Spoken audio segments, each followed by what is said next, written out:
আজকে জেনজিদের নিয়ে একটা কথা বলি। যেই জেনজিকে আমরা বলি যে ওরা খুব ইল ম্যানার, ওরা বড়দের রেসপেক্ট করতে জানে না, ওরা কারুর কথা শোনে না, এই জেনজিরাই কিন্তু যন্তর মন্তরে দেখিয়ে দিল কীভাবে নিজেদের অধিকারের জন্য প্রতিবাদ করতে হবে। এই সাহসটা যদি আমরা মিলেনিয়াররা করতাম, তাহলে মনে হয় যন্তর মন্তরের আজকের এই প্রতিবাদটা কোনো প্রয়োজন ছিল না।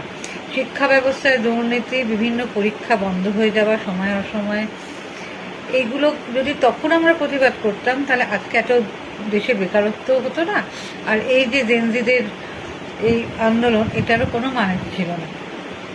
কারণ জেনজিরা বুঝিয়ে দিয়েছে যে কীভাবে নিজেদের অধিকারকে নিজেদের নিয়ে নিতে হয় ছিনিয়ে।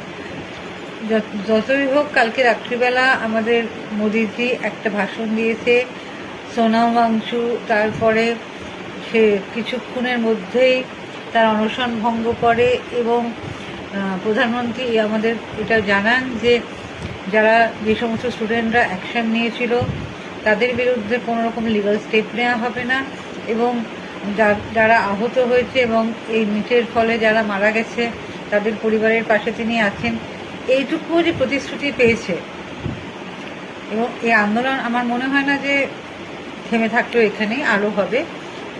এই সবের মধ্যে থেকে এই যন্তর মন্তর বলো কি আমাদের বিহার বলো, ইউপি বলো, দিল্লি বলো, ইভেন পশ্চিমবঙ্গ যেটা আজকে হলো, যাদবপুরের স্টুডেন্টদের যে প্রতিবাদ, এগুলো সবই হচ্ছে জেনজিরা আমাদের দেখিয়ে দিল যে নিজের অধিকার কীভাবে নিজেদের নিতে হয়। ওই অ্যাডজাস্ট করে দে, মানিয়ে নেয়, সময় থাকলে সব সময়ের সাথে সাথে সব ঠিক হয়ে যায়, এই কথাগুলো যে আমরা মানতাম, সেটা মনে হয় আজকের দিনে দাঁড়িয়ে যে ওগুলোই আমাদের ভুল ছিল। যে সময় সব ঠিক করে দেয় না, নিজের লড়াই নিজেকেই করতে হয়।